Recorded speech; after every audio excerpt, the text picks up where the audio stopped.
Gênesis, capítulo 11, a partir do verso 1, assim diz a palavra do Senhor. E era toda a terra de uma mesma língua e de uma mesma fala. E aconteceu que, partindo eles do Oriente, acharam um vale na terra de Sinar e habitaram ali. E disseram uns aos outros: Eia, façamos tijolos e queimemo-los bem. E foi-lhes o tijolo por pedra e o betume por cal. E disseram: Eia, edifiquemos nós uma cidade e uma torre cujo cume toque nos céus, e estabeleçamos um nome, para que não sejamos espalhados sobre a face de toda a terra. Então desceu o Senhor para ver a cidade e a torre que os filhos dos homens edificavam. E disse: Eis que o povo é um, e todos têm uma mesma língua, e isto é o que começam a fazer, não havendo agora restrição para tudo que eles intentarem fazer. Eia, desçamos e confundamos ali a sua língua, para que não entenda um a língua do outro. Assim o Senhor os espalhou dali sobre a face da terra, e cessaram de edificar a cidade. Por isso se chamou o seu nome Babel, porquanto ali confundiu o Senhor a língua de toda a terra, e dali os espalhou o Senhor sobre a face de toda a terra. Vamos orar mais uma vez? Senhor nosso Deus, totalmente dependente de Ti, Senhor, nos curvamos agora, e clamando por misericórdia, clamando, Senhor, que Tu conduzas a Tua santa palavra dos ouvidos ao coração. Nós possamos ouvir, Senhor, a Tua palavra e sermos transformados à imagem do Teu Filho, mais e mais. Quebranta-nos nessa noite, Senhor. Ajuda-nos a Te temer, a Te amar, a Te honrar, a ter prazer na Tua lei. Ajuda a mim, Senhor. Ajuda a mim a proclamar a Tua palavra. E que o poder do Teu Espírito Santo desça sobre nós essa noite. Em nome de Cristo Jesus. Amém. Igreja, uma pergunta essencial que eu quero que vocês respondam essa noite. Qual é o problema do homem? Qual é o problema do homem? Todo mundo concorda que tem um problema com os homens. Seria a propriedade privada? Seria todas essas diferenças que existem entre cada um dos seres humanos? Qual seria o problema do homem? Eu fico feliz porque eu creio que na maioria vocês já responderam. O problema do homem é o pecado. Mas o que é o pecado?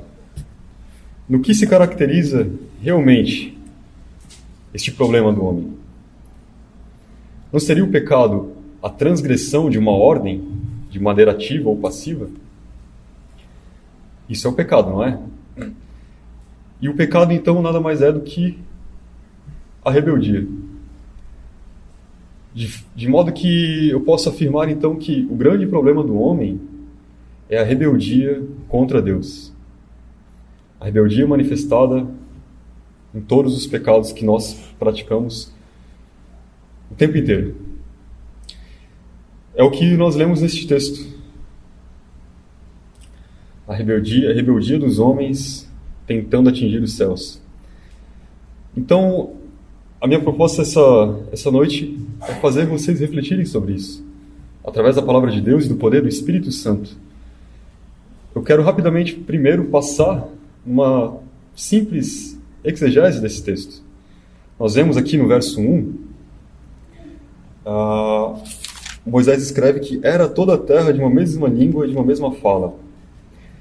Moisés, neste momento, ele está instruindo o povo que saiu do Egito a que tipo de pessoas eles encontrariam em Canaã. Por isso que não é contraditório, nós lemos um capítulo antes, no capítulo 10, verso 5, Moisés escrevendo que toda a terra foi partida, cada uma a sua própria língua. Moisés ele está listando os descendentes de Noé, e dentre eles nós temos Cã, que deu origem aos cananeus. Então apenas no capítulo 11, ele explica como houve essa confusão de línguas, que inicia dizendo havia apenas uma linguagem na terra, e havia só uma maneira de falar. O que é totalmente coerente, pois como diz Calvino, se a linguagem é a impressão da mente, e todo ser humano é dotado de faculdades racionais, Como é que nós expressamos a nossa razão de maneiras tão diferentes? Como é que existem tantos idiomas no mundo? Sendo essa uma tão evidente aberração da natureza, ela é nada mais nada menos do que um lembrete contínuo do pecado, da rebeldia do homem. No verso 2 nós vimos que partiram do Oriente para o Sinar. O Sinar é hoje a região ali entre o rio Tigre e o rio Eufrates, a chamada Mesopotâmia, terra entre rios. E não é verossímil, não parece ser verdadeiro que todos os seres humanos foram para lá. Provavelmente Moisés está se referindo aqui ao povo que seguiu Nimrod. Porque aqui no capítulo 10, verso 10, nós lemos que "E o princípio do seu reino foi Babel, Ereque, Acade e Calné, na terra de Sinar." Aqui ele está se referindo a Nimrod, que foi poderoso caçador diante de Deus. Isso nos mostra também que na rebeldia humana há sempre cumplicidade. É impossível estabelecer um reino rebelde de apenas um homem. Nos versos 3 e 4 nós somos informados do esforço, empenho e uso da tecnologia da época para construir uma torre que chegue até os céus. Numa clara desobediência a Deus, eles buscam a glória para o seu próprio nome, numa tentativa de imortalizar seu próprio nome e evitar a dispersão sobre toda a terra. No verso 5, Deus desce. Vejam, eles queriam chegar até os céus, mas Deus está tão elevado que Deus desce. Deus desce para ver. E o modo como nos é descrito o texto parece que então desceu Deus. Parece que aquilo era tão insignificante. Deus, não, eu vou descer lá porque eu não estou enxergando daqui de cima. Nos versos 6 e 7, Deus resolve o problema de modo muito simples. Ele confunde as línguas. Já pensou se o pedreiro e o servente não falam a mesma língua? Se o engenheiro não conversa com o arquiteto no mesmo idioma? É impossível edificar qualquer coisa. E mais do que isso, a identidade de um povo está na sua cultura e no seu idioma. Sem isso, não há identidade nacional. No verso 8 e 9, nos é relatado que a edificação cessou e foram espalhados, então, por toda a terra. Se eles queriam conquistar um nome célebre, eis o nome que eles conquistaram: Babel, que significa confusão. Eu vou chamá-los, algumas vezes, de babilônios, que tem o mesmo significado. Então, o que nós vemos? O que nós vemos nesse texto? Nós vemos que a tentativa de escapar do domínio de Deus naturalmente vai te levar a um reino de rebeldia. Então, a pergunta que eu quero que você faça essa noite é: sou eu um rebelde? Pertenço eu ao reino rebelde dos homens? Não responda tão rapidamente. Para te ajudar a responder essas questões, eu vou destacar algumas das características que encontramos na Torre de Babel, na qual, aplicadas aos dias hoje, podem lançar luz a algo que está encoberto, talvez por uma ignorância, talvez por um não desejo de olhar para algumas coisas. Então, a primeira característica que eu listo deste reino de Babel é que todo rebelde é um servo. Ninguém que proclama: não, eu não vou obedecer aos padrões, está obedecendo algum padrão. Todo rebelde está servindo algum senhor. Todo rebelde é um servo. Todos que se rebelaram contra Deus são servos de outro senhor. Só há dois senhores. Um é sempre Deus. O outro é incorporado por qualquer inimigo de Deus que almeje o posto de senhor. Mas, em última instância, se você não serve a verdade, que é Cristo, você vai estar servindo a mentira, ou seja, o pai da mentira. E ele é muito ardiloso em fazer você acreditar que está seguindo a sua própria vontade, quando está seguindo certinho o script que ele escreveu para você. Todo movimento rebelde precisa de uma figura unificadora. Aqui foi Nimrod. E durante toda a história humana foi assim. Creio que todos conhecem a carismática, queridinha figura da esquerda, Barack Hussein Obama. Vocês conhecem também a Hillary Clinton, que quase foi presidente americana? E o que eles têm em comum são ambos discípulos de um cara chamado Saul Alinsky, um revolucionário que escreveu um livro chamado Regras para Radicais, na qual Hillary Clinton fez o seu mestrado. E nesse livro ele faz uma dedicatória. No início do livro ele dedica Ideias para Radicais, Regras para Radicais, ao primeiro revolucionário da história, Satanás. Satanás foi o primeiro revolucionário da história. E é o que inspira, né? Todos os revolucionários que nós temos hoje. Então, desde o Éden, há rebeldes contra Deus. E o que eles querem? O que os rebeldes contra Deus querem? Querem arrancá-lo do trono, tirar a coroa de Deus e proclamar a sua autonomia. O que é autonomia? É a segunda característica que eu listo. Os rebeldes querem ser Deus. Eles querem ter autonomia. Autonomia vem da palavra grego auto, próprio, nomos, lei. Querem ter sua própria lei. Vejam, toda desobediência a Deus é também uma proclamação da nossa própria lei. Vamos ver o que Paulo escreve lá em Romanos, capítulo 7, no verso 23. Aqui ele está falando sobre a luta contra o pecado. Vejam, mas vejo nos meus membros outra lei. Eu vejo nos meus membros outra lei, que, guerreando contra a lei da minha mente, que ele sabe que tem que obedecer, me faz prisioneiro da lei do pecado. Essa busca por autonomia é evidenciada no texto que nós lemos por três aspectos, três questões. Estabelecer esse reino longe de Deus, que eles partiram do Oriente para o Sinai. Eles ignoram a Deus. Você percebe que durante todo o seu plano de construir essa torre, eles não citam Deus, então eles ignoram a Deus. E também na busca por um nome célebre.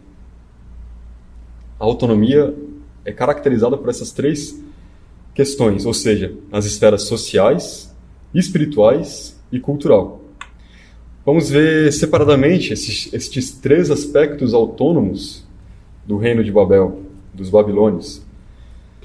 No aspecto social, eu pergunto a vocês, como vocês lidam com as pessoas ao seu redor? Vocês lidam de modo cristão? Vocês buscam agir piedosamente com todos?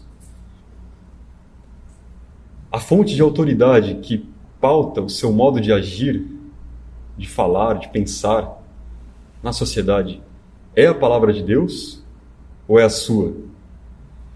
E ainda, quem define o bem e o mal? É você?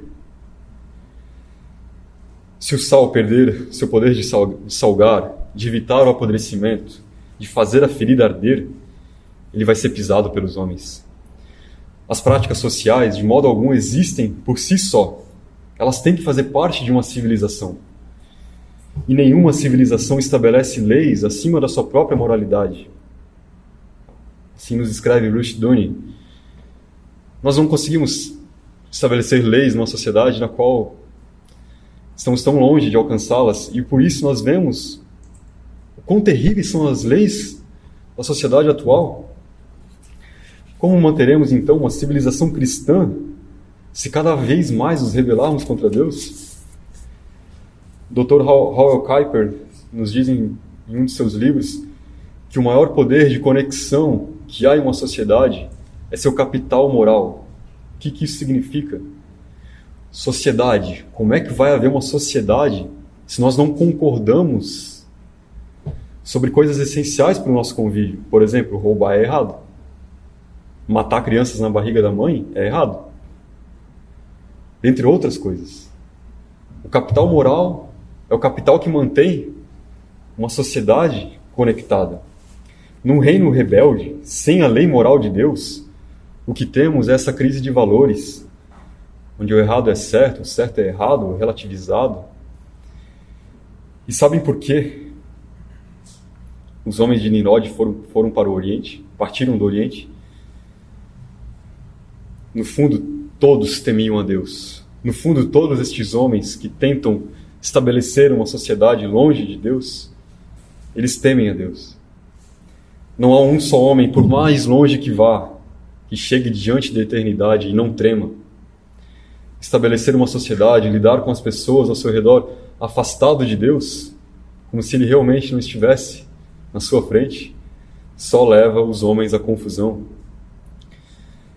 Essa busca por autonomia no reino rebelde dos homens também é vista no aspecto espiritual. Durante toda a narrativa, Deus não é citado por eles, mas eles querem alcançar os céus. Eles querem chegar aos céus. Ou seja, a torre foi criada para glorificar o homem, dando a eles um nome célebre. Agora eu lhe pergunto, quantas pessoas, ou melhor, quantas igrejas você conhece que usam apenas a palavra de Deus, a Bíblia, como princípio regulador do culto? Consegue encher uma mão, pelo menos? E o que nós vemos nesse culto, nesses cultos? Não é um antropocentrismo? Não é tudo voltado para o homem? Não ignoram eles a Deus, criando o seu próprio Deus? Não são lugares onde reina a confusão, a gritaria, a irreverência, a falta de ordem e decência? Eles acham que fazem melhor, servem melhor a Deus do seu jeito. Como você acha que Deus olha para essa Babel? Essa Babel na qual os homens passam por cima de mandamentos explícitos, porque consideram que Deus errou em tais ordens. Não, aquilo lá era outra época. Sabe algo que me... É algo bobo assim, mas eu vejo uma afronta tão grande, tão grande. O pastorado feminino é tão explícito ali, proíbo que mulher ensine e exerça autoridade. Isso não é machismo, não é nada, não é... Não, aqui, veja bem o contexto histórico, mas está explícito aqui. Não, eu vou estabelecer minha própria lei. Eu vou estabelecer um modo como vou cultuar a Deus. Não existe esse negócio de cada um adora do seu jeito. Ou você é um servo de Deus, ou você é um rebelde. Importa antes obedecer do que sacrificar. No Salmo 2, verso 3, os reis da terra dizem: rompamos as suas ataduras e sacudamos de nós as suas cordas. No verso 4, aquele que habita nos céus se rirá. O Senhor zombará deles. O Senhor zombará deles. Os rebeldes consideram os preceitos divinos como cordas que os impedem de se elevar. Não, vamos fazer do nosso jeito porque é melhor. As pessoas vão se converter mais. A gente vai encher mais a igreja do nosso jeito. Aqueles que querem alcançar os céus do seu próprio jeito serão abatidos pelo arco do Senhor. Toda forma de culto que busca celebrar o nome dos homens é uma abominação diante de Deus. Eu sou o Senhor, este é o meu nome, a minha glória, pois a outro não darei, e nem o meu louvor aos ídolos. Deus reivindica total senhorio, total soberania. A tua salvação é totalmente de Deus, não no braço da carne. E aqueles que são seguidores de homens, assim como os que seguiram Nimrod, serão confundidos. Senhor, Senhor, não profetizei em teu nome, não... É comum hoje, infelizmente também, dentro do meio evangélico, as pessoas temerem mais homens do que a Deus. Eu já ouvi, não, vai lá botar uma calça porque o pastor vai vir aí, tu não pode estar de bermuda. Quem é o Senhor? Quem é o soberano? É Deus ou é o pastor? A quem você teme de verdade? Quem define a lei de adoração? Muitos evangélicos falam mal dos católicos, mas consideram a palavra dos homens, assim como os católicos, como autoridade final, mesmo estando explicitamente desafiando o mandamento divino. Não é à toa que as grandes Babilônias se multiplicam. Onde a palavra de Deus é desprezada, Cristo não é valorizado. Onde Cristo não é valorizado, ele não é pregado. Como haverá salvação sem Cristo? Como? Assim, o reino dos homens te levará não aos céus, mas ao inferno. O terceiro aspecto autônomo deste reino deste reino rebelde é o cultural. Faremos nosso nome célebre. Onde a cultura não busca a glória de Deus, há rebeldia. Recentemente houve o caso de alguns irmãos, conversando de modo informal, de usarem a desculpa da questão cultural da nossa região para não nos visitarmos muito. Não, porque aqui o povo é mais fechado, a gente não se visita muito. Isso é errado. É errado. Somos nós, você, eu, que devemos moldar a cultura. Não o contrário. Não é a cultura pagã mundana. Se a cultura, os hábitos, costumes, comportamentos e crenças são a expressão externa de uma crença comum, eu vos pergunto, no que vocês creem? Você crê que sabe melhor do que Deus o que é bom? Assim como da Adão e Nimrod, provavelmente. Chega. Basta de sermos influenciados, moldados por uma cultura pagã. Uma cultura que eles tentam normatizar posturas anti-Deus através dos meios de formação de opinião, televisão, artistas, imprensa, escolas. A cultura do reino dos homens é podre, é caída, é idiota, só consegue ser do tamanho dos próprios homens. É nessa modernidade que nós encontramos talvez um dos últimos andares dessa cultura, onde em franca, explícita rebeldia a Deus, o homem prefere cultuar a feiura, a insensatez, a lascívia, a imundície. Durante o ápice da nossa civilização, um ideal comum motivou as mais belas expressões artísticas. Se aproximar a Deus através do belo.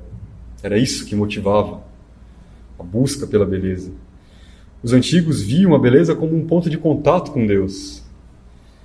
Agora tire Deus e o que temos é essa arte moderna, esses comportamentos de animais. Sim, de animais, porque é uma sociedade que vê normal as pessoas terem relações íntimas com múltiplos parceiros, que é uma coisa de animal, considera isso normal, ela normalizou aquilo. Uma cultura de animais. Então perceberam que quanto mais a cultura se volta para os homens, pior fica. Pior fica.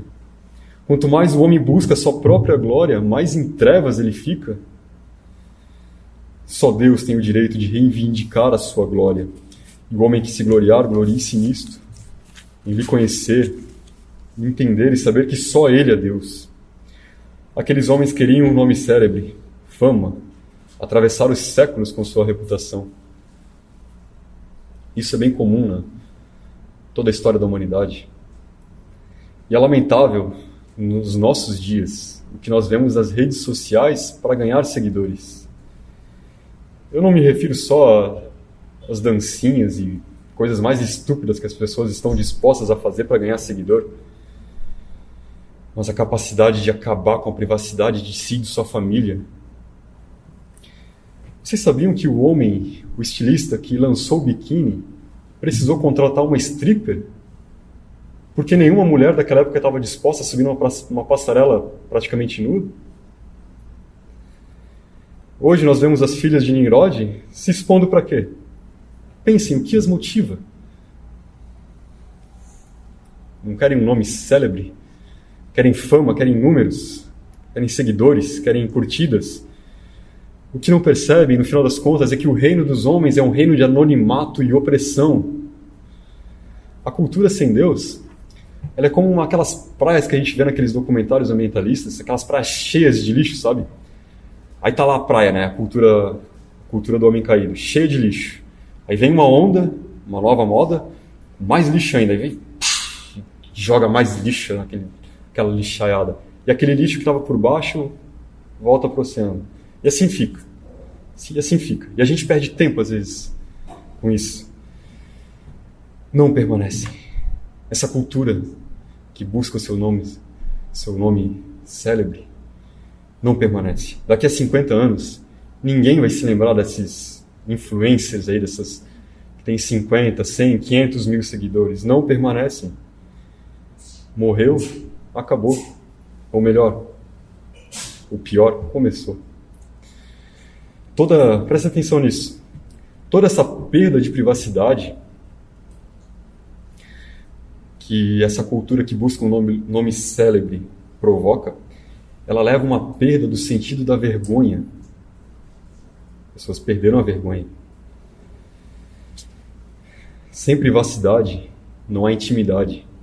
Sem intimidade, não há profundidade. Como diz Dalrymple, a maneira mais eficiente de produzir pessoas rasas e artificiais é fazer com que elas vivam da maneira mais exposta possível, sem ocultar nada. Pode ter certeza que muitos morreram no reino de Babel durante a construção da torre. Morreram no anonimato, sem alcançar o seu glorioso nome. Mas Deus se lembra.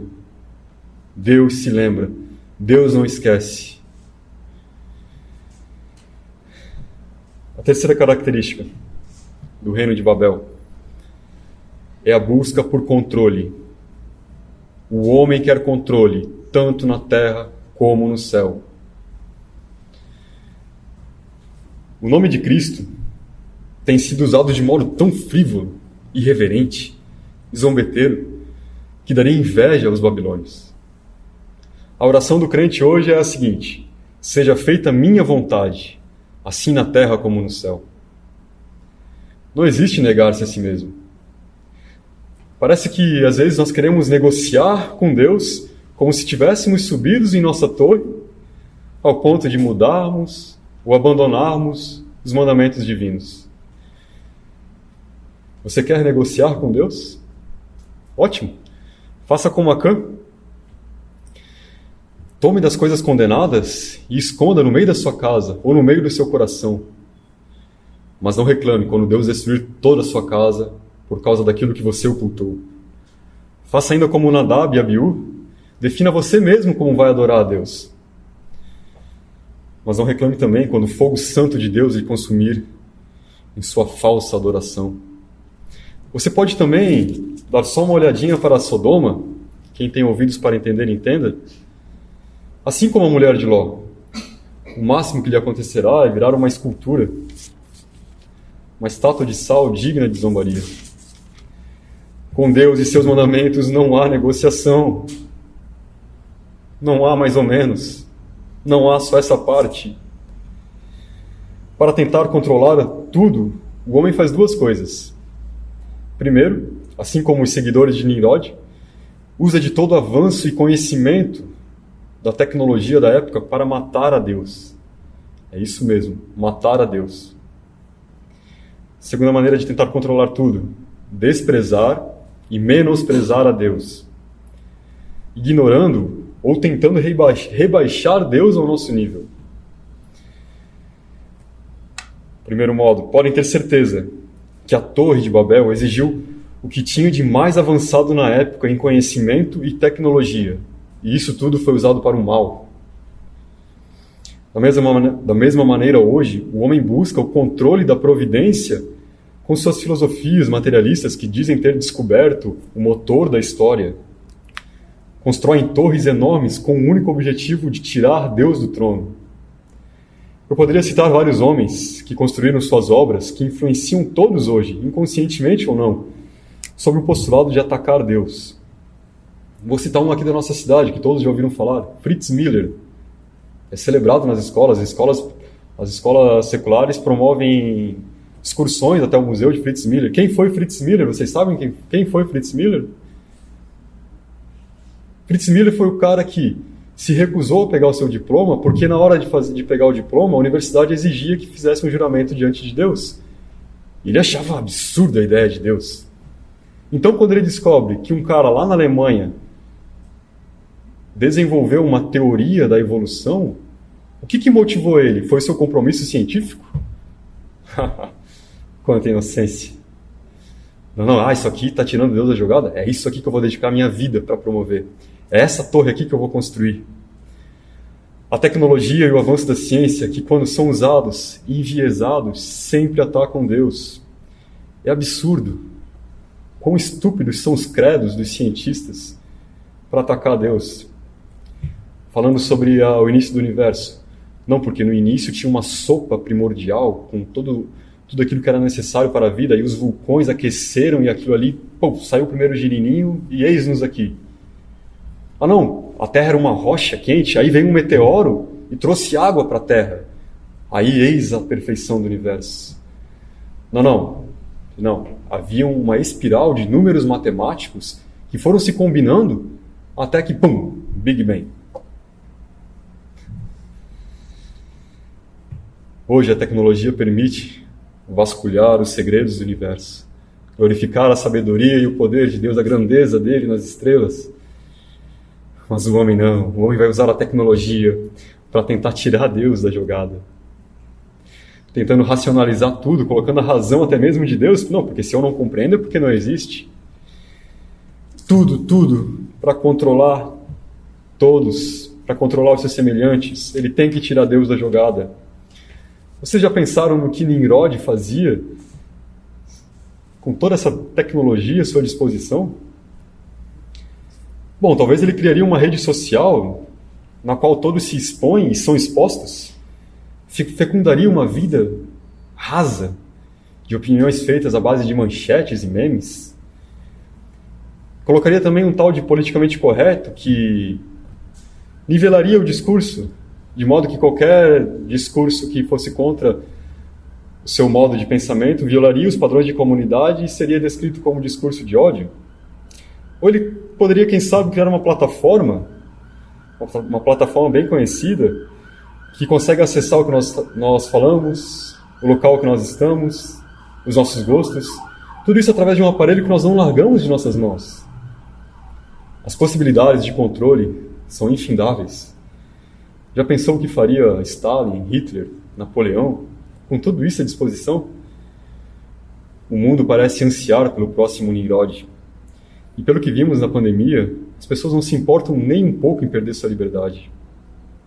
Elas até clamam por isso. Tá, não vai fechar aqui o meu comércio? Preste atenção nisso e gravem isso. Repitam isso até gravar. A liberdade tem que estar acima até mesmo da saúde. A liberdade tem que estar acima até mesmo da saúde. Hoje existem os mecanismos e um povo manso. Só falta a figura unificadora. A segunda maneira para controlar tudo é desprezar e menosprezar a Deus. Você pode pensar, bom, dessa eu escapei. Eu não desprezo a Deus. Mas julgue pela régua de Deus, não pela sua.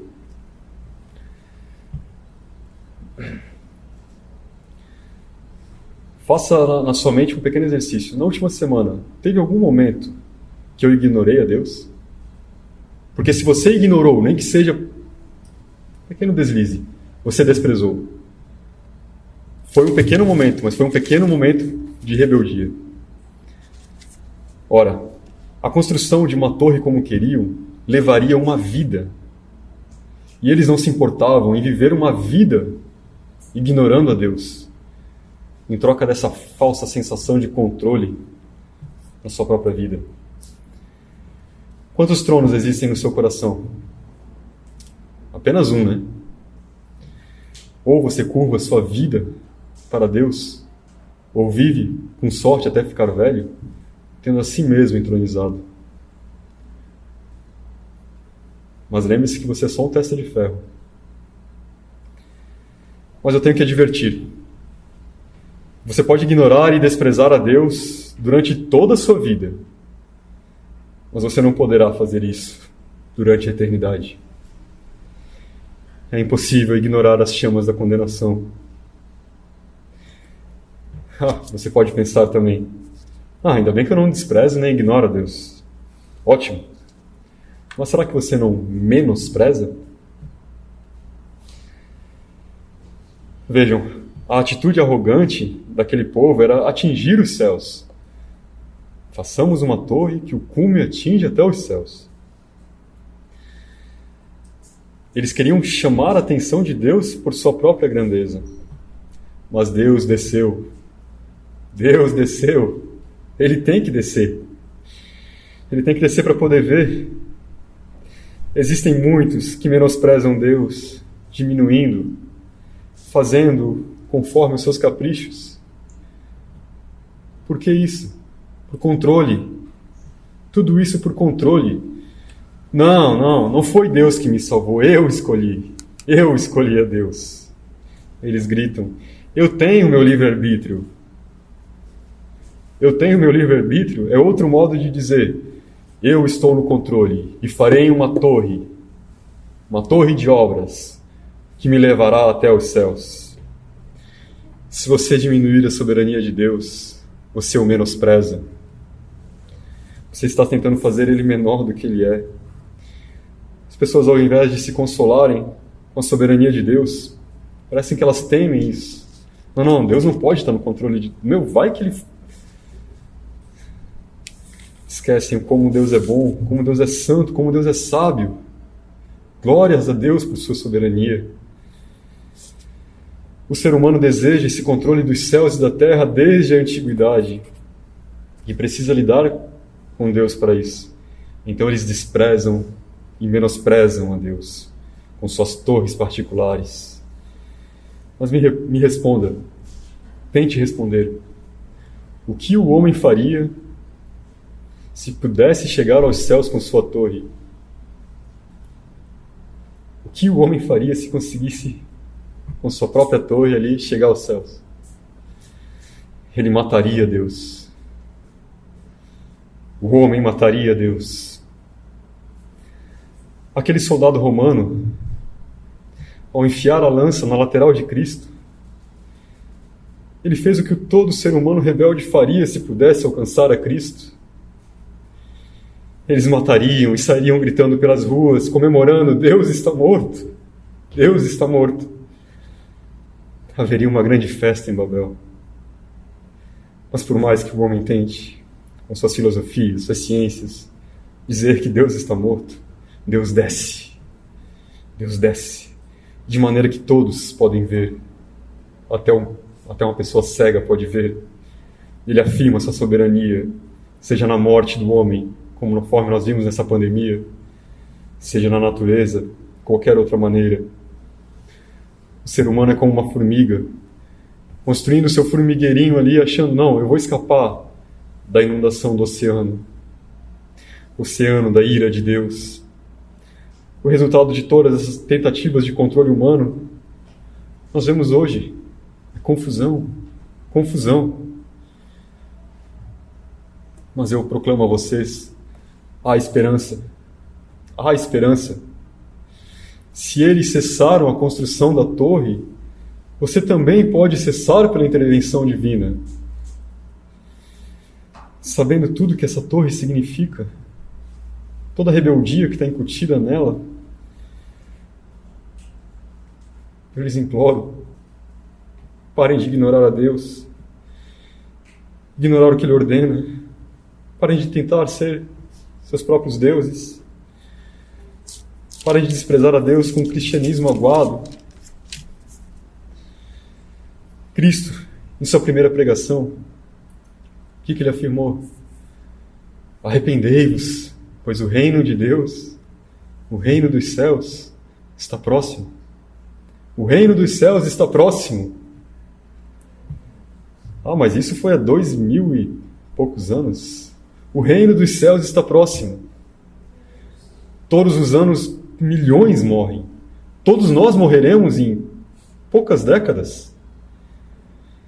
O encontro com o reino dos céus e o seu Senhor, o Senhor dos exércitos, é inevitável para todos nós. E podem ter certeza que, quando nos encontrarmos com o Deus dos exércitos, não haverá mais tempo para arrependimento. Todo rebelde será destruído. Todo rebelde será destruído.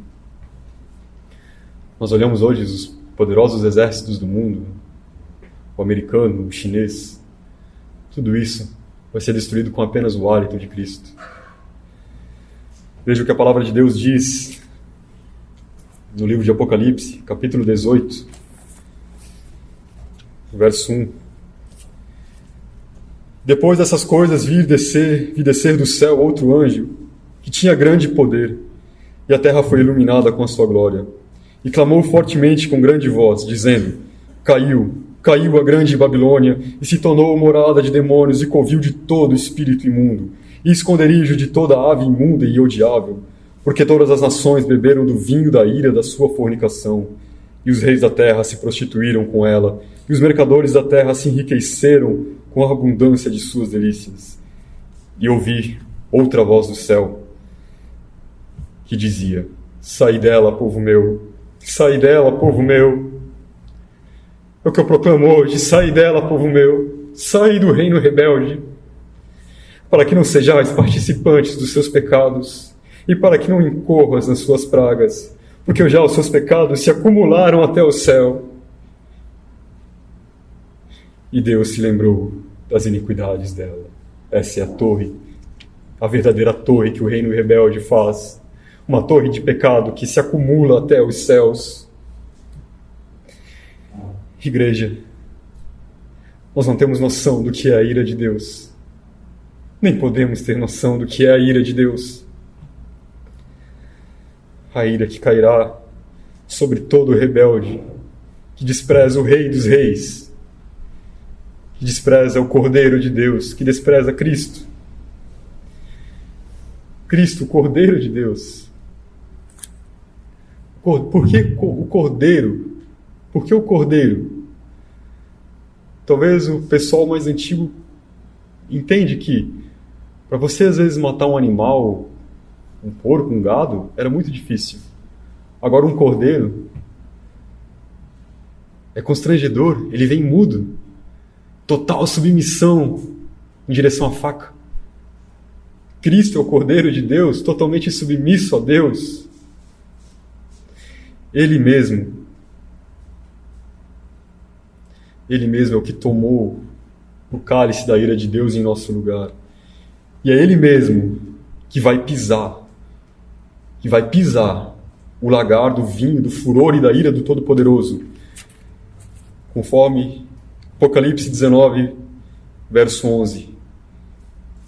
E vi o céu aberto, e eis um cavalo branco, e o que estava sentado sobre ele chama-se Fiel e Verdadeiro, e julga e peleja com justiça. Os seus olhos eram como chama de fogo, e sobre a sua cabeça havia muitas diademas, e tinha um nome escrito que ninguém sabia, senão ele mesmo.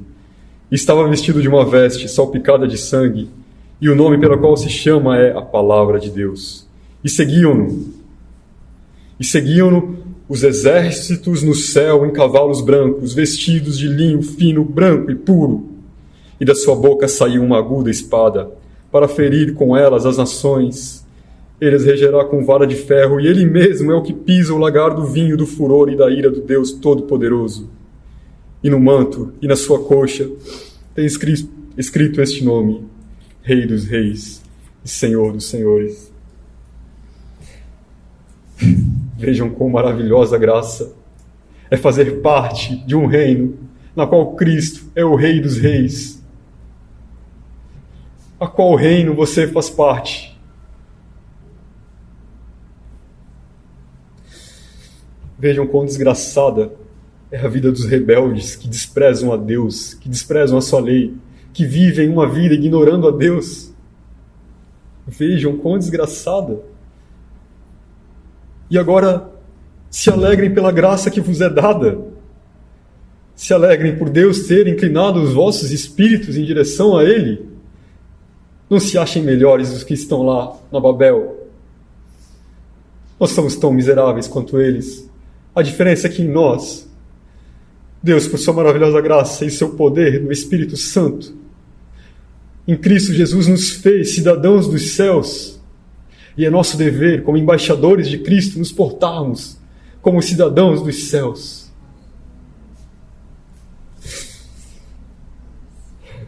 A qual reino você pertence? A qual reino você pertence? Venha enquanto há tempo. Venha enquanto há tempo. O chamado de Cristo é para todos. Vinde todos que estão cansados e sobrecarregados. O reino de Deus virá como um ladrão à noite, quando ninguém espera. Você pode sair para trabalhar e não voltar. Você pode morrer dormindo. A qual reino você faz parte? Será que assim como Lázaro, os anjos vão vir te buscar? Ou haverá uma chama particular para você? Para você. Você é cidadão do reino, que tem sua pátria nos céus, que a sua pátria está nos céus. Console-se e regozije-se em Cristo. Porque a ira de Deus quem pode conhecer. Que Deus ajude-nos a contar os nossos dias. Amém. Se coloque de pé.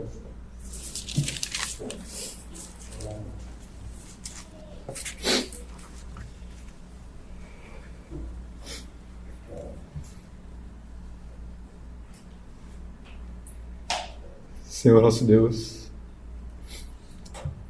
nosso Pai, nosso Redentor, nosso Salvador.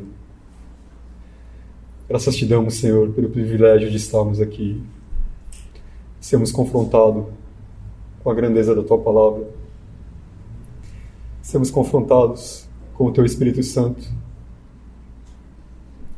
Senhor, que nós não venhamos a viver uma vida em rebeldia, em miséria, uma vida de um reino podre, caído, imundo, que jaz no maligno. Senhor, ajuda-nos a nos portar como verdadeiros embaixadores, embaixadores de um reino. Ah, Senhor, de um reino que nós clamamos, venha, venha, Senhor, venha o Teu reino, venha o Teu reino sobre nós. Ajuda-nos a proclamar o Teu reino, Senhor. Senhor, que o Teu povo, Senhor, ouça o chamado e saia do meio da Babilônia, Senhor. Saia do meio dessa Babel. Que o Teu povo ouça a Tua voz, Senhor. Ajuda-nos, ó Pai. Que a nossa voz alcance. Que a nossa voz alcance, Senhor, cada ovelha do Seu aprisco. Que o Teu nome, ó Rei dos Reis, seja glorificado. Que os Teus inimigos sejam abatidos, ó Pai. Ah, Senhor, nós Te louvamos e Te agradecemos, em nome de Cristo Jesus. Amém.